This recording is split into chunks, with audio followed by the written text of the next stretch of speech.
တော့တော့နေအောင်မလား ဟုတ်လား ဆယ်ဝါး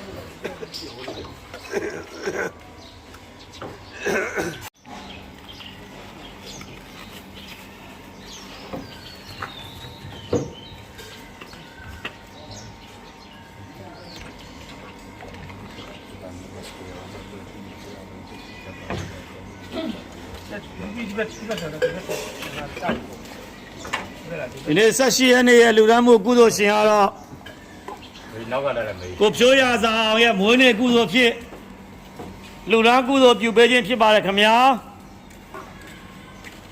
ဒီနေ့မွေးနေ့လူရှင်ကိုဖြိုးရစာအောင်လူရမ်းနဲ့ကျော်ပြုတ်စာပြုတ်တို့ကိုကျွန်တော်တို့ရွှေဘုံမြို့ပြည်သူစေယုံကြီးနဲ့တကွာအခြားသောပုဂ္ဂလိကစေယုံများကိုလိုက်လံပြီးတော့လူရမ်းကုသိုလ်ပြုခြင်းဖြစ်ပါတယ်ခင်ဗျာ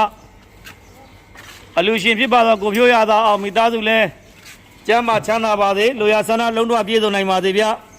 မွေးနေ့လူရှင်လေးတတ်တော်ရကြောရှေးပြီးတော့မွေးနေ့မှာစရနေပေါင်းမြောင်များစွာစိတ်ချမ်းသာရဲ့ကိုယ်ကြီးကျမ်းမာခြင်းနဲ့ပြည့်စုံပါစေလို့ဆုတောင်းမေတ္တာပို့သပေးပါတယ်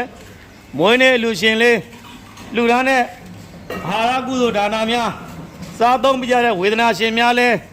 ဒီနေ့ဤချိန်ကစပြီးတော့ခံစားနေရတဲ့ယောဂဝေဒနာတွေအမြန်ဆုံးသက်သာပြီးတော့